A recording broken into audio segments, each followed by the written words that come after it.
குத்து விளக்கெரிய கொட்டுக்கால் கட்டில் மேல் மெத்தன்ற பஞ்சசயனத்தின் மேலேறு கொத்தலர் பூங்குழல் நப்பின்னை கொங்கை மேல் வைத்து கிடந்த மலர் மார்பா வாய் திருவாய் மைத்தண்டங்கினாய் நீ உன் மணாலனை எத்தனை போதும் துயிலல ஒட்டாய் காண் எத்தனை ஏலும் திருவாதகில்லாயார்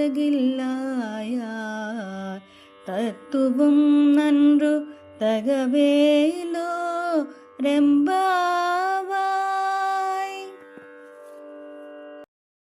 ఈ పాసురంలో స్వామి అమ్మ ఇద్దరు పడుకుని ఉన్న మంచం గురించి చెప్తున్నారు. ఈ మంచం చుట్టూతా వేళ్లాడే దీపాలు వెలుగుతూ ఉన్నాయట. ఈ మంచానికి 5 లక్షణాలు ఉన్నాయటండి.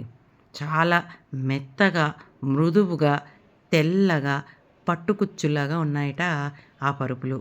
ఇవి చలికాలంలో వెచ్చగాను, వేసవికాలంలో చల్లగాను ఉంటాయట.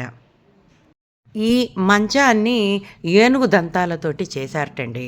అయితే మదమెక్కిన అసుర లక్షణాలున్న ఏనుగుని సంహరించి ఆ ఏనుగు యొక్క దంతాలతోటి ఈ మంచాన్ని తయారు చేసి తన పట్టపురాణికి కానుకగా ఇచ్చారటండి శ్రీకృష్ణుడు.